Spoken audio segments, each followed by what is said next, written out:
these details, I'll remind you of them. Okay, so we are to begin a unit on evolution. Evolution is something that is sprinkled, it's okay. Evolution is something that's sprinkled throughout biology. No matter what biology you take, evolution makes its way in, and the concepts of evolution. A number of things about evolution. In our society, there are many social groups, religious groups, that deny evolution exists. I am not here to challenge your belief system. I am here to provide evidence for what we do know as science goes. So, one of the things about evolution is that there's two major parts to it. There's the hypothesis part of evolution and the theory part of evolution. We'll get to the hypothesis part at the end of this unit. And when I'm talking about that, if you're going like, what does she mean by hypothesis part and theory part? The hypothesis part, as far as science goes, is nobody knows how life was created. It's hypothetical. There's ideas and proposals of how life may have started, and I will present that information to you. You may have ideas from culturally or religiously of how you think life has started, and science says, cool, you can have that. We don't have the answer. And if you have your own personal belief answer, cool, you can have that, because we don't have the evidence for it. There was no documentation around of how life started, and so that's the hypothesis part of evolution. The theory part of evolution, I know we've talked about it quite a bit in the ecology unit, is that we do know that the most advantageous traits in a population change over time based on the environment and what traits are favored given that particular environment. Those individuals with those advantageous traits will have more time, less competition with other organisms to do things like relax, reproduce. If you have an easier time surviving because you have advantageous traits given the environment at the current time, you do have time to reproduce. In reproduction, those who have advantageous traits, who have the time to reproduce, they will pass on those advantageous traits to next generations.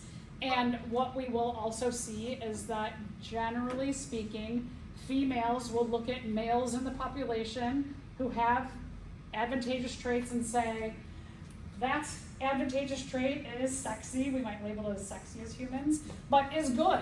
And I want to mate with the one, or the males that have, or a male, or males, could be more than one.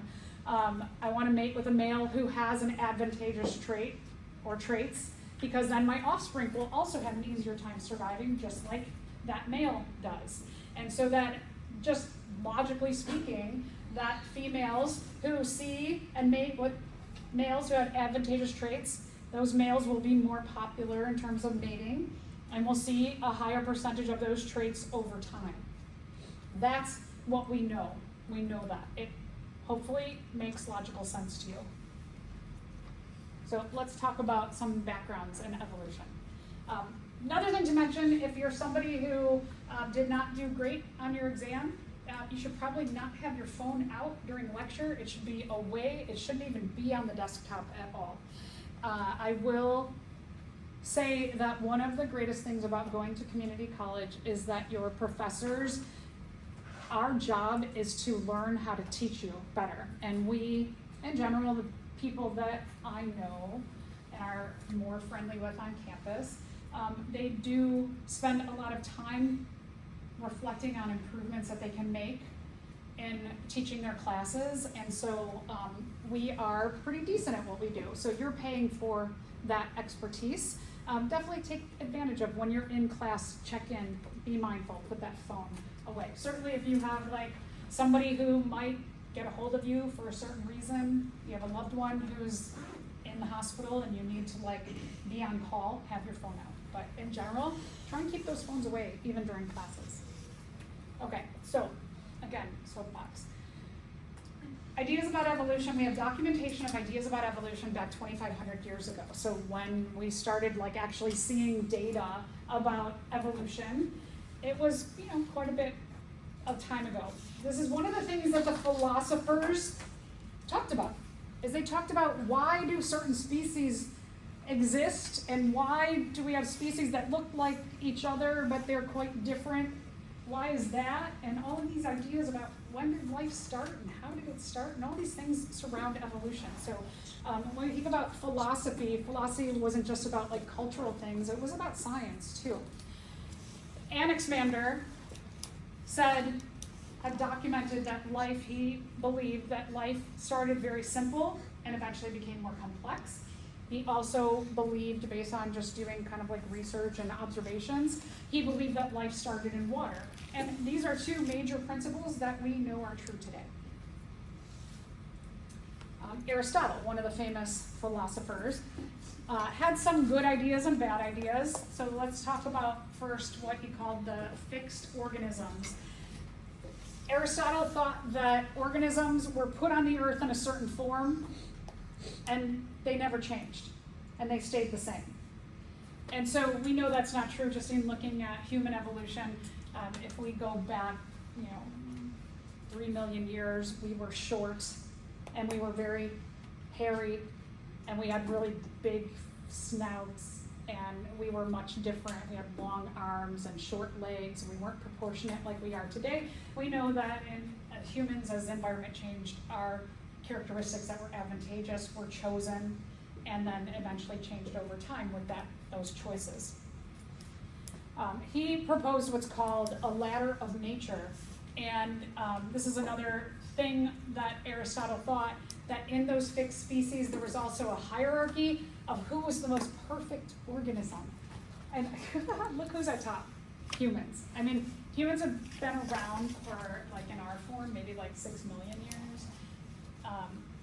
I don't know how we can say we're perfect when there's prokaryotic cells, unicellular organisms who've been around for, we know, billions of years. I think that's pretty important. Also, humans, we talked about in ecology that we can't live without relying on other species, especially other things like plants. Look how far down plants are. Plants are next to rocks. I don't know, I put plants up pretty high because most organisms rely on a plant or rely on something that ate a plant, right? So his thing, is his little ladder here is interesting. George S. Buffon in the mid-1700s had an idea by studying fossils that things changed over time, and we know that is to be true. He also, studying fossils, started to think about big ideas in evolution, like natural selection, that the environment favored certain traits given that time, and that those favorable traits were passed on to the next generation and shaped how a species changed over time. So these were like pretty big, important things. For example, he looked at fossils like the glyptodont and the armadillo, who we do know are genetically related. The glyptodont was about the size of a car. Imagine this running around in your neighborhood, right? And I mean, look at the tail. Something the size of a car would swing its tail and just kill you. They do have a lot of the same traits as the modern day armadillo. The other thing that Buffon showed was that you could have something that was big and it become favorable to become smaller over time. A lot of times people think when we're talking about evolution that things start small and become big, but it's really simple to complex. And there might have been, before the glyptodont, something that was small, that it became favorable to become big and then to become small in the armadillo over time. The glyptodont goes back to, if we think about like dinosaurs, for example, modern day lizards are much smaller than giant dinosaurs. And so there was something favorable about being big when the dinosaurs ruled the earth, and something that was favorable that was big when the glyptodont roamed the earth. But things got smaller over time, and sometimes they get small and big and small and big, and so there's really no rhyme or reason in terms of size. What's favorable, it depends on the environment, what's favorable at that time. So this idea was like, people were like, no, things went from small to big. And he was like, not necessarily. And then this is where he showed, like, the environment was like this and favored this size, and then over time it favored this size, and people were like, interesting. Then there was Lyell in the 1800s, studied fossils also. That's kind of like all you had back in the 1800s was you could look at fossilized parts of animals and other organisms and get some ideas about it. Lyell had a really crazy idea that people used to think the Earth was maybe like less than 2,000 years old, that it wasn't very old.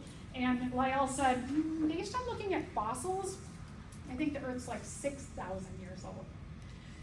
Now that seems like a big stretch from maybe like 2,000 to 6,000, but what we do know today is that the Earth is about 4 billion years old. And so really this just kind of basic concept here was like the Earth's a lot older than we think it is.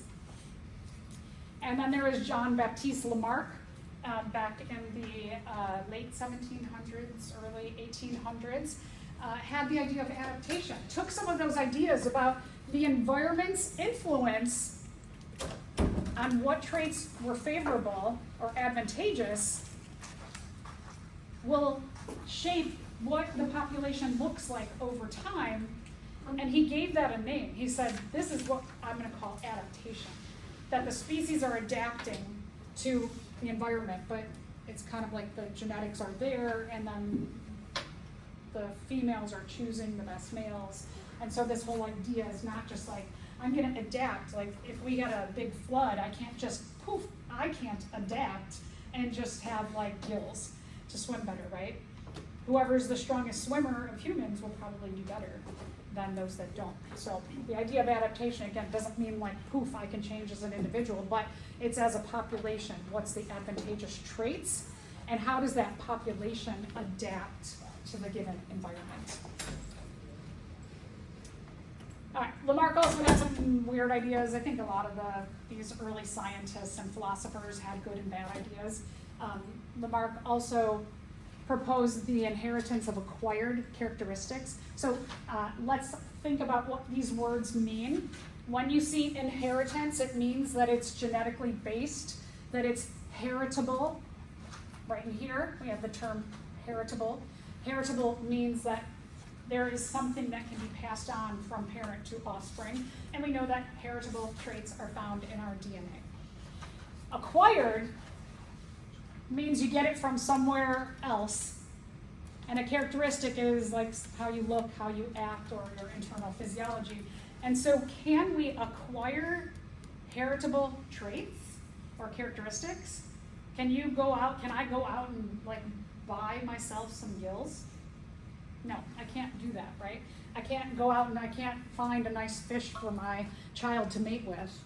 It doesn't work that way, right? There's a lot of genetic stuff that are barriers to that. So this inheritance of acquired characteristics, there's this and this defy each other. And so you can't just choose the traits that you want in your offspring. So what Lyell had proposed was that his partner could dye her hair blue, and that when she gave birth, all of her children would have blue hair. That doesn't work that way, right? Something that we acquire, like dyeing our hair, we cannot pass on. My offspring would get whatever genes are coded for here. Okay, so here's just some of the major idea makers in terms of evolution. We're going to focus a bit on these two because they took and studied what the past scientists and philosophers had said, and they began to put ideas together along with their own research. So when it comes to like human mutations and stuff that we developed over time, like for our own better, where does that fall into does that fall into evolution with the idea of acquired characteristics? So that's learning, and learning is actually genetically based. So this is a weird thing about like writing or tool use. Like writing's a part of tool use for us as a species. If we think about we're an animal. If we think about other animals, some animals exhibit the ability to learn and change based on their learning, and some organisms don't. Like you can't just like work your hardest with a mushroom and be like, I'm going to teach this mushroom English, and it is going to speak English, right? It doesn't have the genetics to be able to, one, speak or learn. It learns in maybe a different way. might learn something by doing a chemical process, like a decomposition thing, and it might learn that it can decompose this better than that, so it chooses that. So the learning is very different in terms of tool use, and so it just depends on behaviorally what genetics you have the ability to do behaviorally. A lot of times it's hard to wrap your brain around behaviors as genetically based, but it is. Our behaviors are genetically based. So you might notice if you know your biological family, if you're part of the biological family, you might notice some mannerisms that like maybe your mom does that you also do. And that's a trait that's passed on in your genetics. Or like maybe your biological dad is really great at math and so are you. And so that's a behavior that's passed on. So it does have that learning and tool use was actually passed on in our genetics. Some of it is learning and the ability to have the genetics to have the ability to learn and what you can learn is all wrapped into us genetically too. Yeah, so I mean, like we all have things, like organic chemistry was really hard for me. And I tried so hard, but for whatever reason, I'm just not good at organic chemistry. Some of you could take organic chemistry and it's like a breeze. Calculus was super easy for me. Other people, I mean like super easy. I was like crazy about calculus. And other people are like, I struggled so hard with that, right? So we have different like receptibility to different learning factors as well. Yeah, really good question. Interesting. Okay, so Darwin and Wallace, they took some of that past information and then based on research that they did, they came up with really big, important ideas about evolution. All right, a little bit about Charles Darwin. So Charles Darwin was born in 1809. He actually shared a birthday with Abe Lincoln. That's important. But so Darwin came from a large family, and his father was a doctor. And there was a lot of expectation of Darwin because he was smart. The family was like, you will also be a doctor, just like Dad was, or Dad is. Darwin, however, at the sight of blood would pass out every time. So they were like, well, and the dad kept trying to force, like, you're going to be a doctor. And he's like, I can't stay cognizant while working with the blood. How am I going to do this? And so then they finally like eased up on Darwin. Darwin started to become a naturalist, and he started to study the natural world, looking at species and fossils and taking notes and putting that all together. And so back at this time was also when world explorations were happening. And, like any kind of ism, like racism, sexism, classism was a really big thing in a very white part of Britain where Darwin was from. And because his dad was a doctor, his family was rich. And one of the things about this area of the world was that if you are rich, you are better. These explorations, the captain was a part of that upper class. And so when a captain went on these like world explorations and may have been gone for a year at a time, maintained the classism. It was like, I am better than the rest of my crew, so I'm not going to socialize or talk to you. And one of the things about being human is that we need to physically talk to other people. And so many captains went crazy because they wanted to maintain their classism. Dumb stuff. So one of the things that they did, they were like, well, we're not going to change the classism issue, but we will put a companion, like an intellectual companion on these cruises with the captain so they have someone to talk to and then they still don't have to talk to the crew. And so that's where the naturalist would come in, like Darwin. And Darwin, while the captain had to go and like take breaks at these different areas they wanted to find out like what is the shape of this landmass, and then they would take these little breaks and try and map that out. The captain was trying to do. Darwin was like, cool, here's a stop. I can go and collect stuff and dig for fossils and draw what I see here. And so Darwin, after time on this HMS Beagle trip that you can see, went all the way down there, went around and did a lot of exploration here, and they did a lot of exploration on the Galapagos Islands, which is another key place that we hear about with Darwin. And then came around down Australia, Tasmania, the Cape of Good Hope, and then came back to South America before they went back to Europe. That formed so many ideas for Darwin and his ideas about evolution. All right, so one big idea that he reflected on was that idea of adaptation again. And he thought, for example, like where he lived in Europe, year round it's kind of wet and dark and clammy, kind of like the northwest coast of the United States, where it's very overcast and it's chilly and there's a lot of rain there. And so something like a hare, which we would call a rabbit, hares were bigger. They had a lot of fat on them because it was chillier there, so they needed fat for insulation. The hares had a thick coat of fur. In Britain, again, insulation. And they had short ears because ears are a place, extremities are a place where we lose heat quickly as organisms. So they had short ears, they were chubby, and they had thick fur. And when he went to South America, near the equator, he saw things that looked like a hare, but they were slimmer, and they had thin fur, and they had really long ears to radiate heat off their body in the hot climate. And he was like, they look a lot alike, but there's definitely like their characteristics match the climate of where they live. Could these things be related? They've got to be, right? And so he started to put these ideas of adaptation.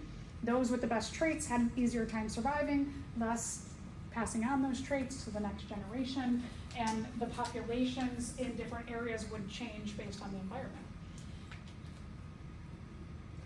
He also, based on looking at fossils, he was like, there's no way that these things could change from one form to another, given what we studied in the last unit, population dynamics.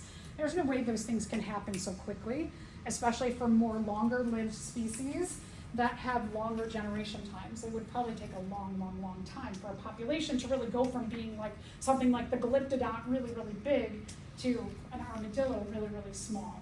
That probably would take like thousands and thousands of years, not maybe just like hundreds of years.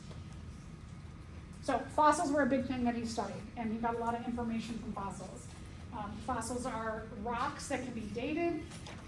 Oftentimes when we're talking about fossils, and we'll look at evidence for evolution in terms of fossils in a bit, that fossils can be not only just bone material, but can be imprints of skin, fur, feathers, can also be eggs, imprints from offspring, as well as could be things like bowls and writing utensils and spears, arrows, things from like our ancestors as well.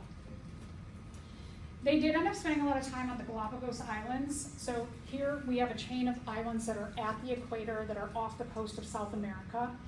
And a couple of things that were studied, lesser known, are iguanas that Darwin saw on the mainland of South America.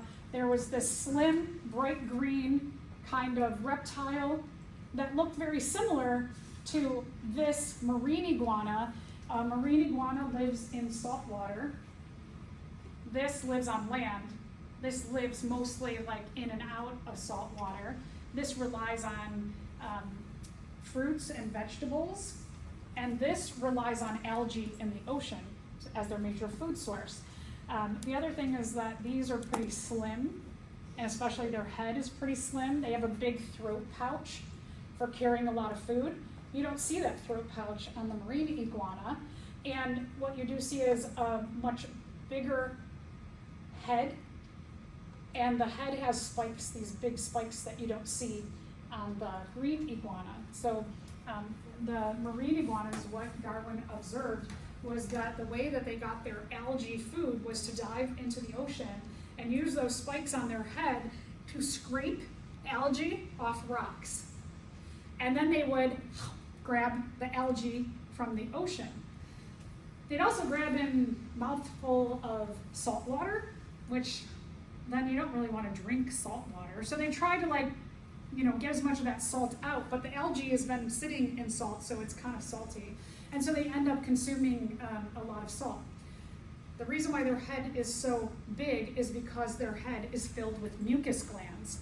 And what the mucus does for them is that they are on a regular major production of mucus, and the mucus absorbs as much salt from the water as possible. And then just like us, when we have mucus, what do you want to do? Your body responds by trying to get it out of your body. And so they spend a lot of time snotting mucus out of their noses. And it's definitely not a behavior that we see with the green iguanas. So a little bit about, let me say it, the green iguana, let's get into, just to give you some ideas of what a green iguana looks like. After 3 months, buried in their eggs, baby green iguanas burst out ready to go. We know from fossils that some baby dinosaurs had.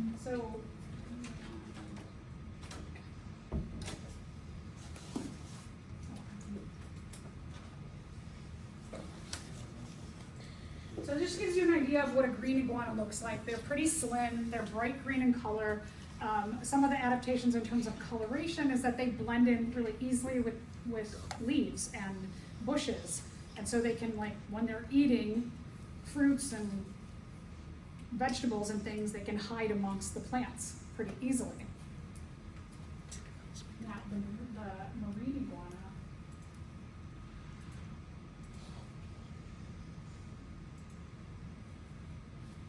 As I mentioned before, they spend a lot of time snotting out mucus that's filled with salt water. Look at how much, and this is constantly when they are done eating, they're spending a lot of time snotting and shooting that out of their noses. And look at how big their heads are. They have really, really big heads. Their bodies are very muscular because they're doing a lot of swimming.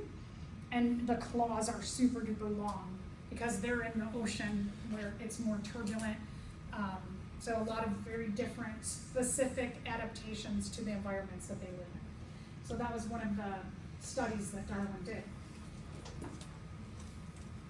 This idea of adaptation from these observations were important in forming big ideas about evolution.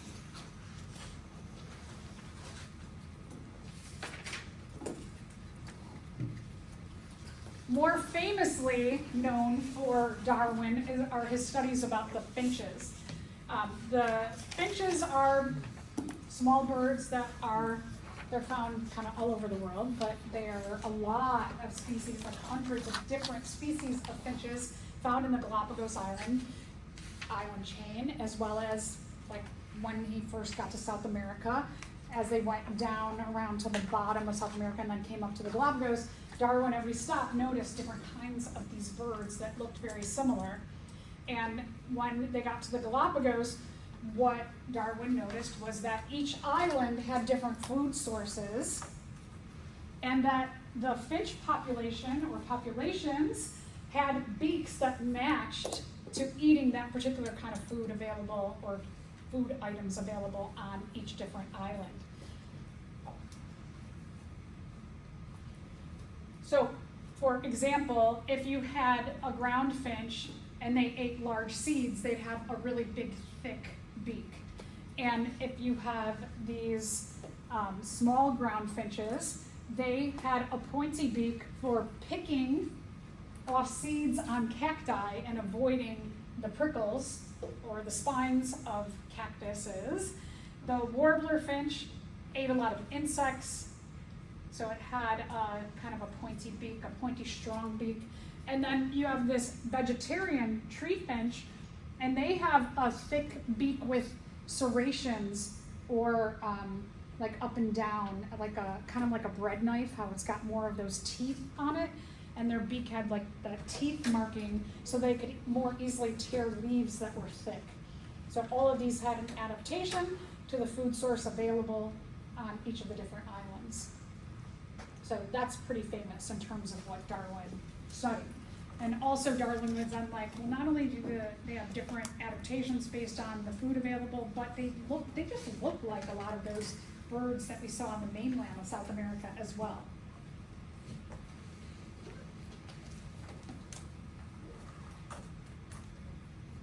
This is the group that a lot of people talk about when you look at a textbook and about Darwin and they bring up the finch study. But there's many. He didn't just have finches and iguanas, he had a lot of different organisms that he was like, and this group had adaptations like this, and this group, and this group, and this group. So imagine going on this world voyage. He came home with a lot of data.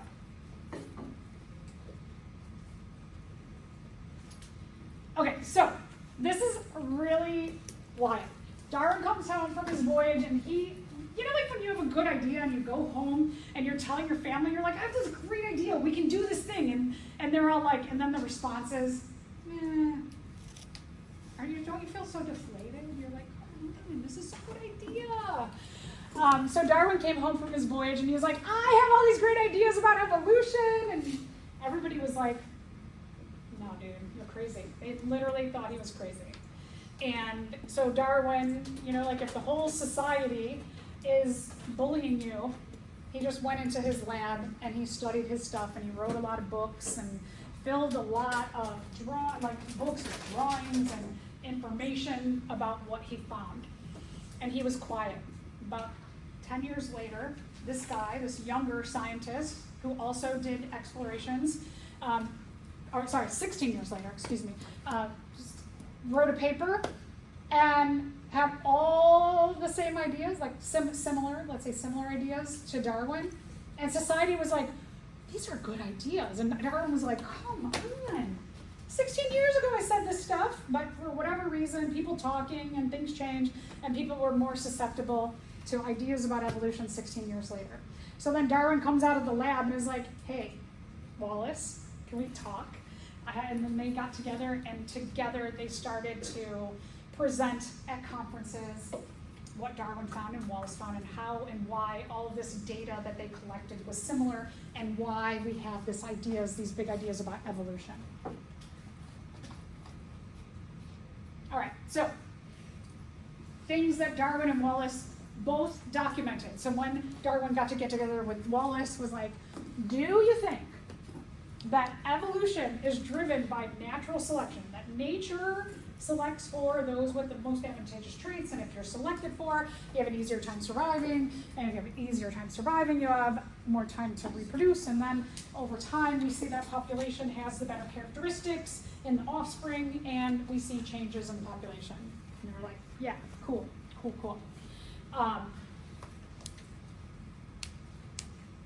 They also noticed that some species may only differ by a few traits, like all those different species of finches.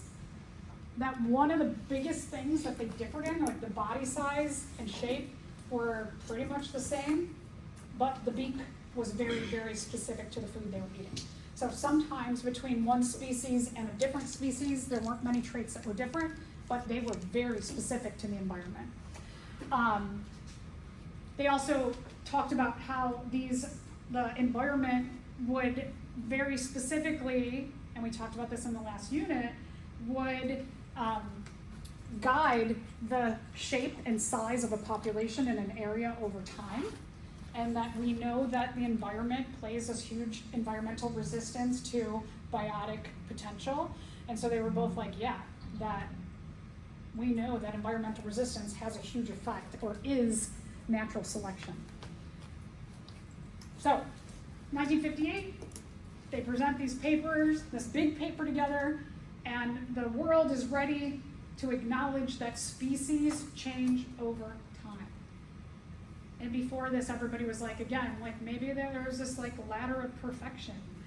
And I don't know, you know, humans, one of the downfalls of humans is that we are very egotistic, and we think we're just the best thing and we can destroy the world and with no consequences, which we know is not true. And so people were ready to go like, okay, maybe we're not the best thing out there. And maybe these guys do have data to show that, yeah, species change based on the environment. Okay, so back to this big idea that guides evolution, which is natural selection. Nature selects for the best traits. That's what natural selection means. So when Darwin knew that Wallace also had these ideas, that the term advantageous started to go along with adaptation. We know that adaptations are heritable. They have to be based in genetics and passed on then in our genetics from parent to offspring. So a lot of things happening with this idea of natural selection, that there's a genetic factor, there's environmental influence. These things will shape how a species does today, and it could change tomorrow based on what's going on. Okay, so let's answer this question. Penguins, they're flightless birds. They have wings though. So what does this suggest? Does it suggest they are not related to flying birds? No, right? Yeah, I mean, they have wings. They've got to be like, just general ideas. Like, you have wings, you're probably related to a flying bird somewhere. They are descended, and this word descended, when we're talking about that in biology, has a heritable connection. So they are descended from flying birds, but have adapted to their particular environment. They use their wings like swimming arms. So that sounds good. They are more related to bats than flying birds. I mean, maybe, but we don't really talk about any relationship between birds and bats, so I would get rid of that. They are closely related to fish, but are evolving to become flying birds. And maybe, but if you know anything about penguins, they live most of their life on land. So would they have gills like fish? Probably not. They were created in a lab. Not probably, right? So correct answer, but is B. All right, so Darwin and Wallace came up with these three. They took all of their ideas about evolution and they were like, we have three big principles of nature about evolution. Sometimes they're called the postulates about evolution. So number one, traits are heritable. They are based in DNA, genetics. They are passed from parent to offspring. Inheritance, genetics, a very important factor in evolution.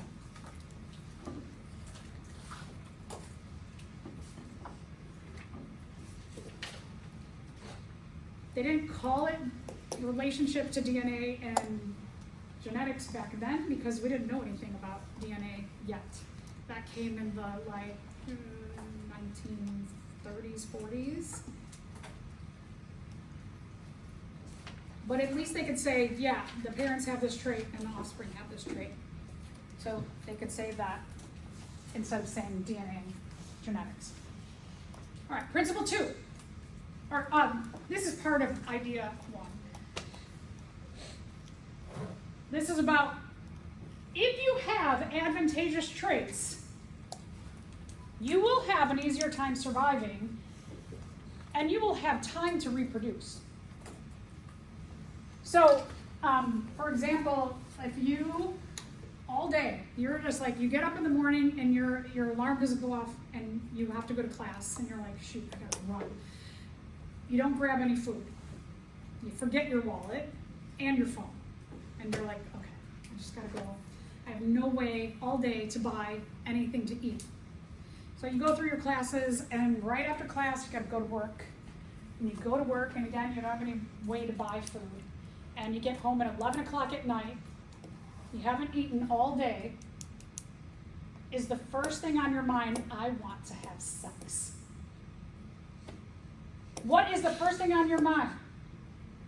Food, right? Because food is important for survival.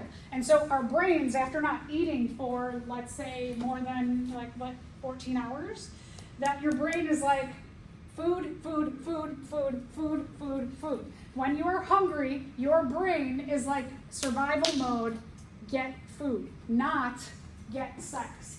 So the thing about this whole idea of if you have advantageous traits, you are probably well fed, you have a good home, you don't fight predators that hard, you've got an easy life given the current environment. So when you have downtime, your brain is like, got all the things for survival. Now, because I'm having an easier time surviving, I should make a whole bunch of offspring and have sex. So those with heritable traits, I should say advantageous heritable traits, their brains are often thinking about sex, sex, sex, sex, sex. Those who are having a hard time surviving are looking for food. They're looking for a place to live. They're fighting predators. They are not thinking about sex. They're just thinking about, I gotta live. So we know this whole idea. Survival and reproduction are not determined by chance. You have good traits or you don't. The environment will offer you a way to survive or not. So you have the traits you have, good or bad. The environment changing is by chance, but what you have, and you've gotten that from your parents. All right, principle number 3. Even we talked about when species compete, they still try to vary their niche so that you don't have full-on competition for every single part of your niche, because we know that evolution does not favor those with a lot of competition. So even amongst a population who's very similar, there still will be some differences or variability. It is important for a population to have variability, because if the environment does suddenly change as a population, you better hope that somebody has some traits that they can survive that change and keep your population going. So for example, I mean, like, look around the room, right? We're all Homo sapiens, we're the same species, we all look different.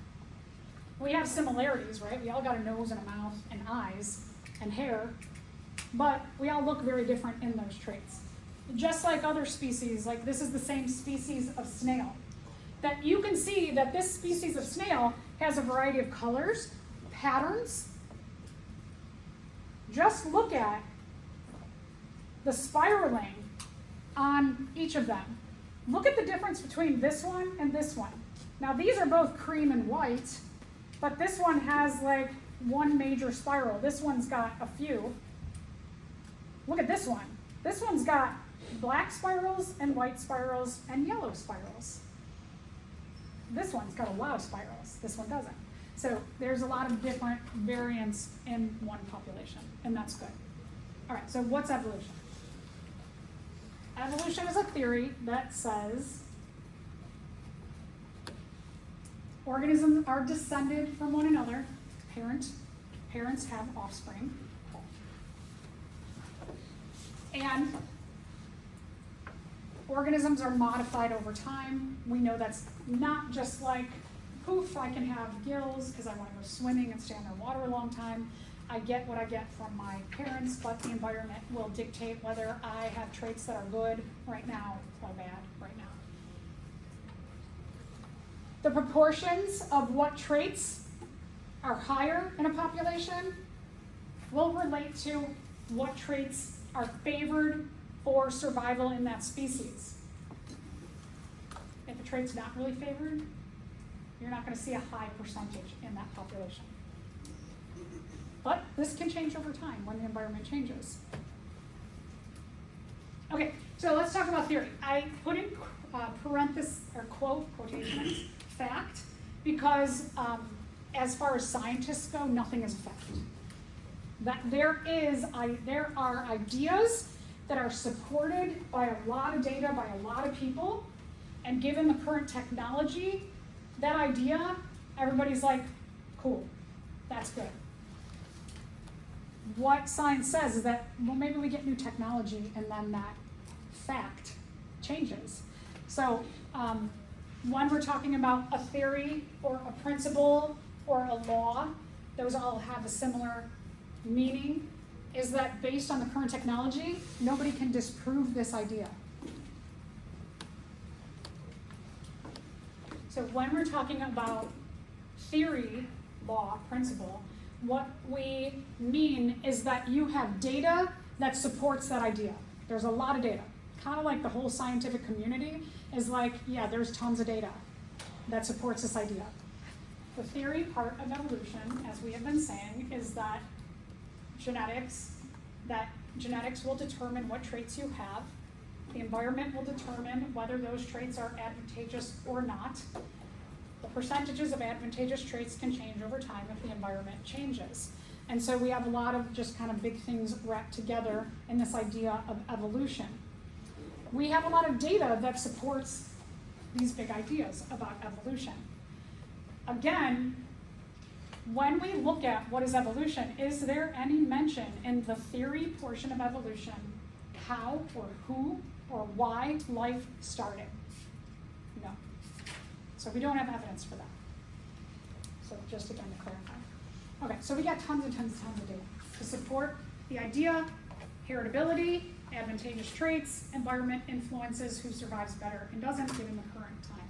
So we're going to take a look at all of these different supports of data for the theory of evolution.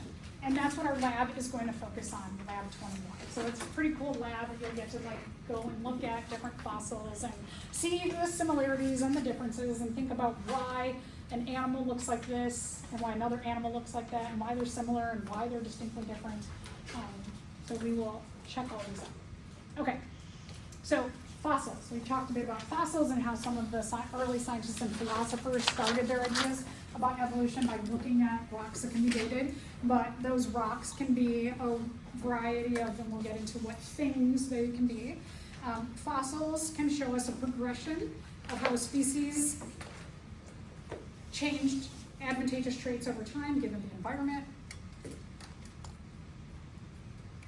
And just some other simple things, like if an organism is found really, really deep down in the earth, they're probably older than one that's higher up. Not always true, but most of the time, yeah. You will take a look at, in lab, it's a pretty famous fossil. It's called Archaeopteryx.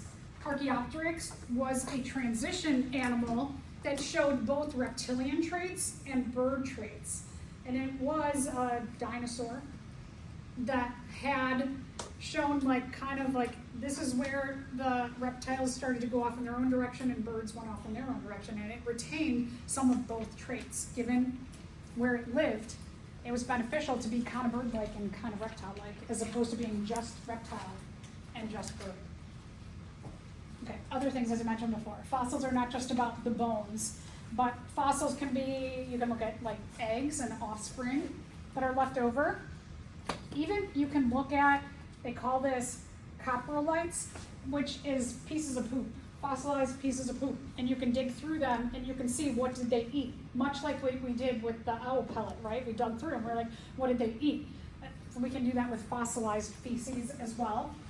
We can read some bones.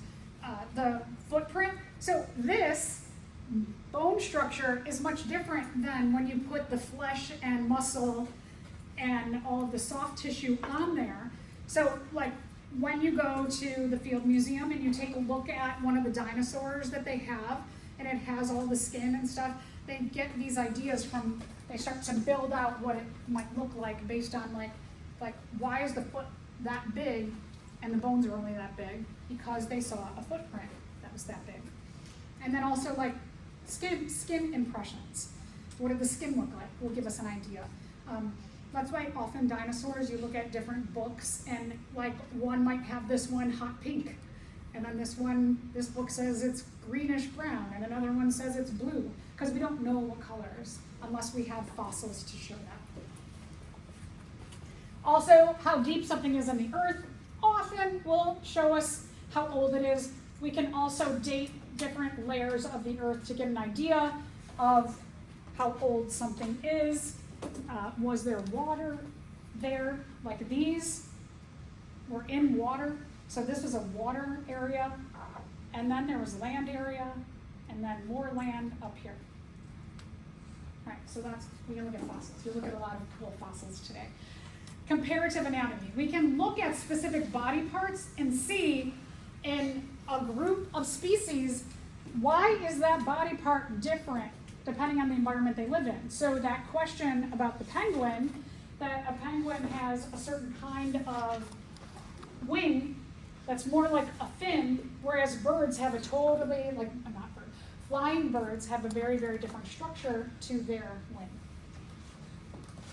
All right, so one thing we'll look at is we'll look at a variety of different skulls. When we look at apes and humans, we are part of what we call the hominids, and we have a lot of similar characteristics to apes. We did not evolve from apes. We did not evolve from monkeys. We have common ancestors with those groups, so we have similarities. So a number of things if we look at, let's compare like a gorilla and a human.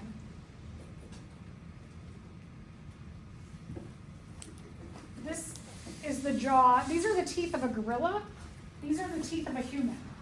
Most of us don't have huge canines, but you can see the gorilla does. Some gorillas are carnivores, so they need that stabbing of the teeth. That's important.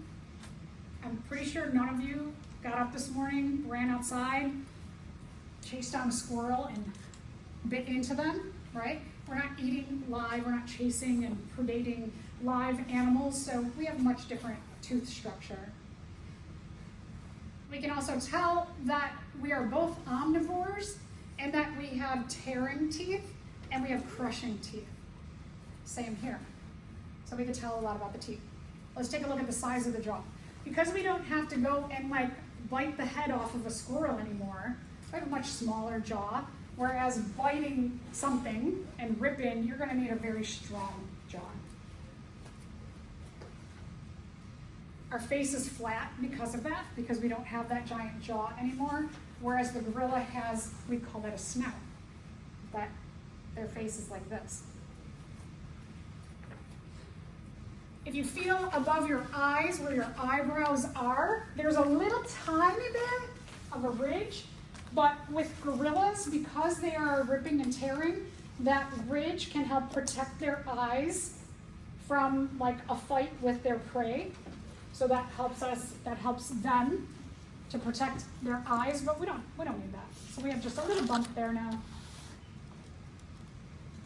Our brain size is way larger proportionately to our body. We have a much larger brain than a gorilla, who might be like 400 pounds. A 400-pound gorilla, which is probably like 3 times most of you, their brain is smaller, like maybe a third of the size of your brain. Now look at this. Look at the real estate that human brains take in their head and the real estate that the brain takes in the gorilla head. You can see that the real estate is here in the mouth. And so that there's a lot different means of getting food, which they're going to use more of their jaw to get food, and we are going to use more tools in our brain to get food.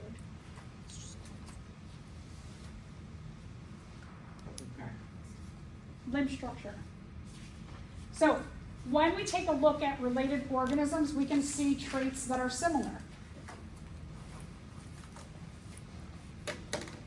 Like wings across birds.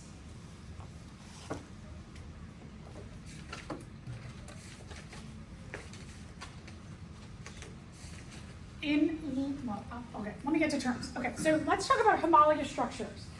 In especially biology, we use this term HOMO a lot, which means similar. Homologous structures, we have homologous chromosomes also, right? You have 2 of each kind of chromosome, one from biological mom, one from biological dad. Homosexuals, they date the same sex. So this means similar or same. Homologous structures are very similar between related species. So right, like wings of birds, regardless of whether they swim or fly. They're very similar. This also shows us that there's a common ancestor. The common ancestor had some base-like wing trait, and then when groups, this all gets back to like biotic potential then, but when you have a group of organisms and stuff that we talked about in ecology is that when you have a group and they start to show that biotic potential and there's not much environmental resistance, which means that everybody's pretty well favored given the current environment, that you have that, and then environmental resistance kicks in. And some of the things that happen when environmental resistance kicks in is some members of this population will emigrate and they're going to go elsewhere. They're going to leave. And so when they leave, they begin to experience the process of natural selection differently than where they came from, because the environment's not going to be the same in both. So you will see what's traits that were favored when you lived over here are going to be much different when you go way, way, way over there, because the environment's different. So now maybe life's a little bit harder because you're working with a different environment. And so you might see like traits here that become higher in percentage because that's favored are much different than the traits that are favored and go higher in percentage over here. And so the idea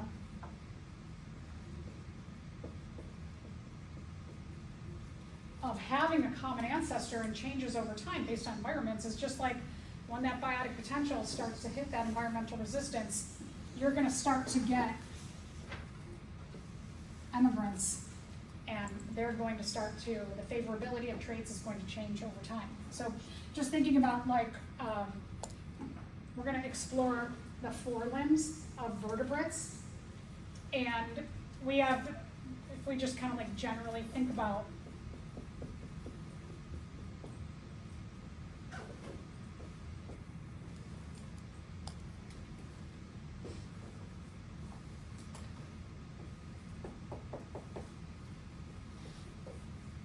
different environments that we go into, which would change what's favored in the environment, is that when we're talking about the vertebrates, some of them live well on land, and they have, instead of having fingers as their phalanges, because they are walking a lot on their forelimbs, they have hooves.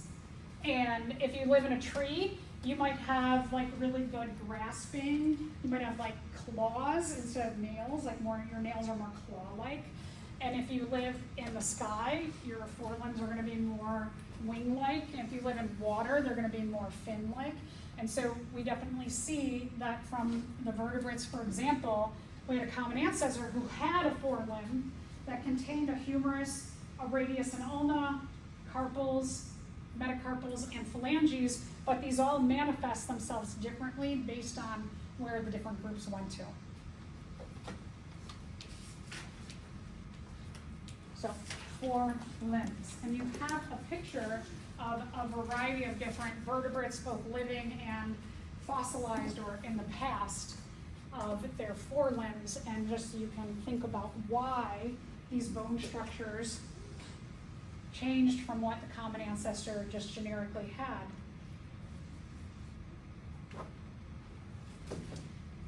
See, the arrows are going away from the common ancestor here.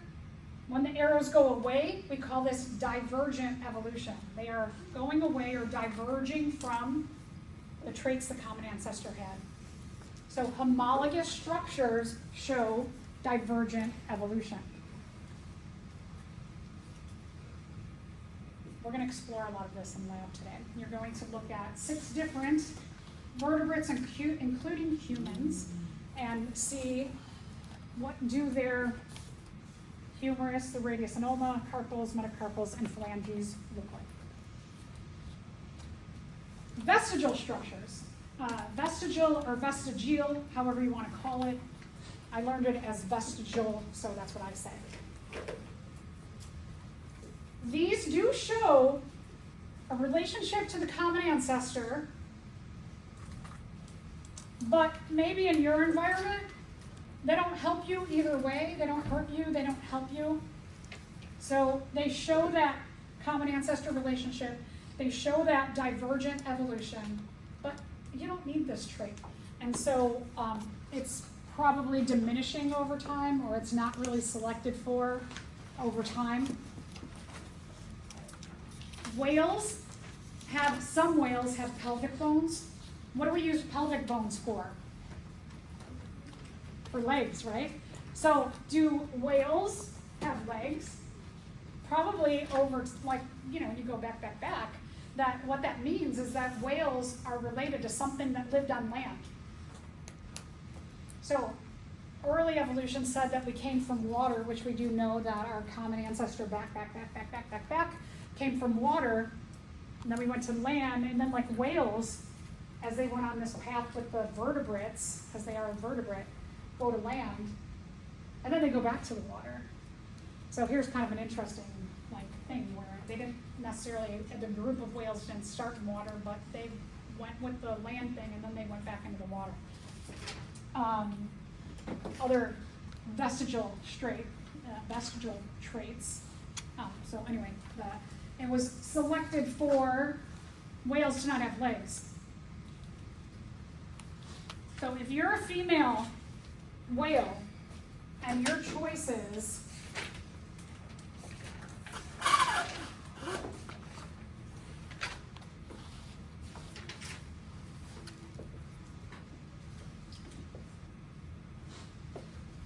if you're female and your male choices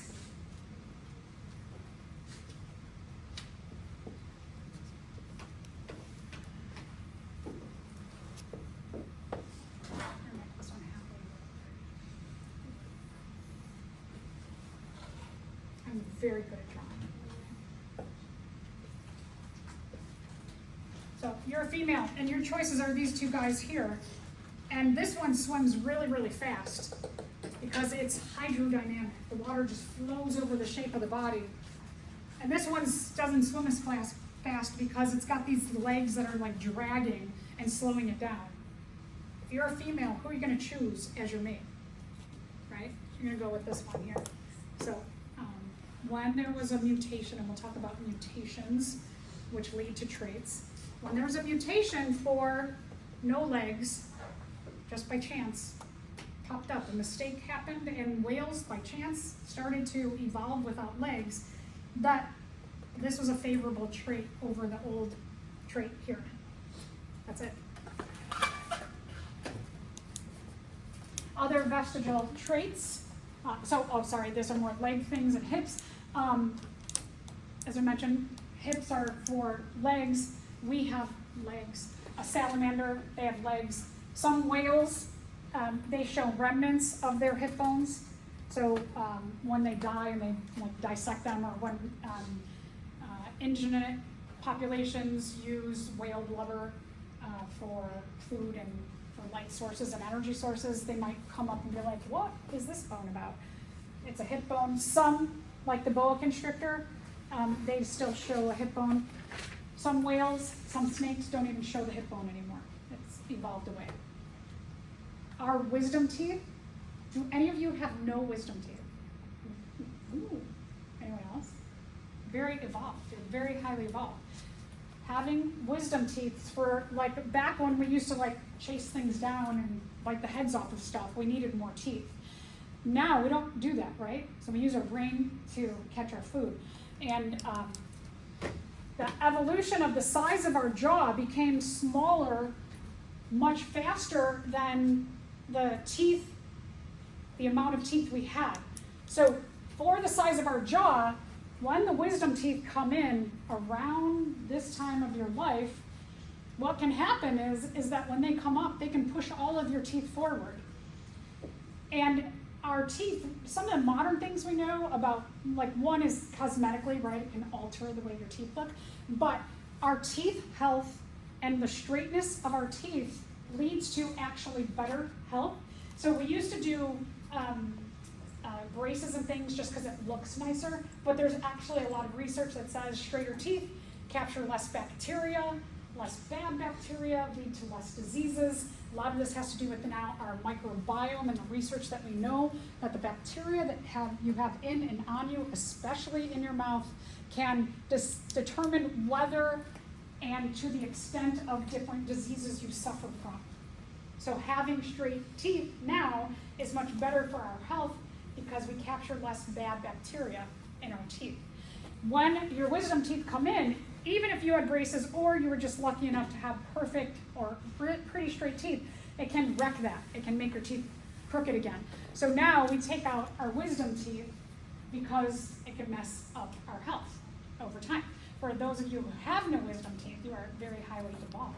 So like humans, when people do like dating profiles on apps and things, really the most important thing should be like, number one, I have no wisdom teeth, right? Can you imagine if you were like, looked at someone's profile and you're like, ooh, no wisdom teeth, that's hot.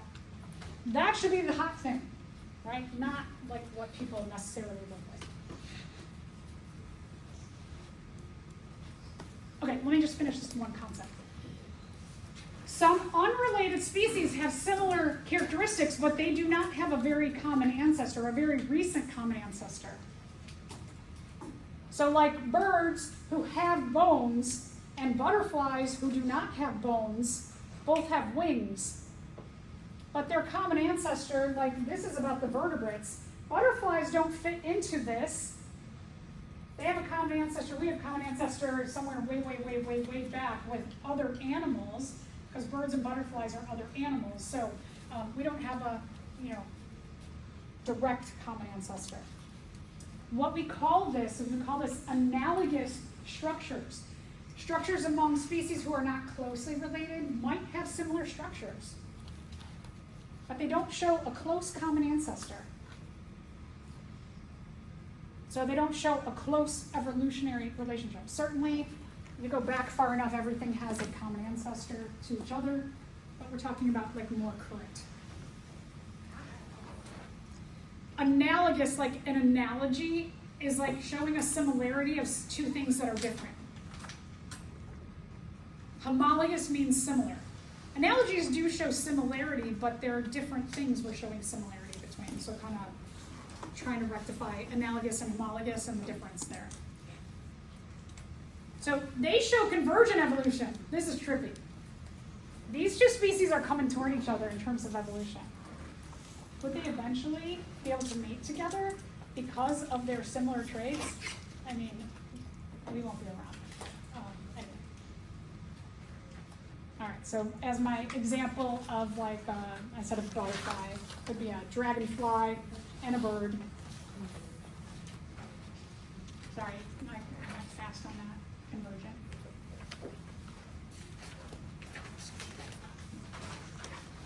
Okay, so let's stop there. I know there's a question coming. We'll save that question for next time.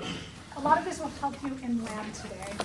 I'm going to write some tips. I'll go over some stuff in lab of like what you're looking for and what you should focus on when we get in there.